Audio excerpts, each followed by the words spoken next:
അപ്പോൾ പഞ്ചാംഗം എന്ന് പറയുന്നത് ഈ കാലത്തിനെ മനസ്സിലാക്കാൻ വേണ്ടിയുള്ള ഫസ്റ്റ് ഇൻസ്ട്രുമെൻ്റാണ്. ഓക്കെ. അതിൻ്റെ മുകളിലാണ് ബാക്കിയൊക്കെ പണിതിരിക്കുന്നത്. അതിന് 5 അംഗങ്ങളാണ്. 5 അംഗങ്ങൾ, 5 കോമ്പണൻസാണ്. ഓക്കെ. തിഥി, വാരം, നക്ഷത്രം, യോഗം, കരണം. അത് നമുക്ക് പിന്നെ പറയാം. ഈ 5 എണ്ണത്തിലാണ് ഇത് നിൽക്കുന്നത്. എനി ഗിവൺ ടൈമിൻ്റെ കംപ്ലീറ്റ് ക്വാളിറ്റീസ് എന്താണെന്ന് പഠിപ്പിക്കുകയാണ്. അല്ലാണ്ട് ഒരു ദിവസത്തിൻ്റെ ക്വാളിറ്റി അല്ല.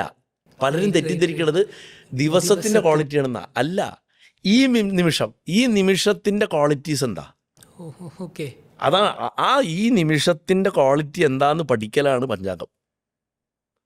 അത് എന്തിനാന്ന് ചോദിച്ചാൽ ആ ക്വാളിറ്റീസ് എന്താണെന്ന് മനസ്സിലായി കഴിഞ്ഞാൽ നമ്മൾ എന്ത് വലിയ ബുദ്ധിജീവിത്തരം പറഞ്ഞാലും we are slaves to that. സമയത്തിൻ്റെ അടിമയാണ് നമ്മൾ. അത് നാസ്തികൻ വലിയ ബുദ്ധിജീവിയാണ്, അവൻ ഈ നിരീശ്വരവാദിയാണെന്ന് പറഞ്ഞുകൊണ്ട് അവനെ അത് അഫക്റ്റ് ചെയ്യാണ്ടിരിക്കുന്നില്ല. അവൻ നിരീശ്വരവാദി ആയ തന്നെ കാരണം ആ സമയത്തിൻ്റെ കാരണമാണ്. ഓക്കെ, മനസ്സിലായില്ലേ? ആ ടൈം അത് ലൈഫ് ലോങ് ടൈം മാത്രമല്ല, ഒരു വർഷത്തെ ടൈം മാത്രമല്ല, ഒരു മാസത്തെ മാത്രമല്ല, ഒരു ആഴ്ചയിലെ മാത്രമല്ല, ഒരു ദിവസത്തെ മാത്രമല്ല, ഒരു അവറിൻ്റെ മാത്രമല്ല, ഈ ഗിവൺ ടൈമിൽ അവൻ എന്താണെന്നുള്ളത് കാലമാണ് നിർണ്ണയിക്കുന്നത്.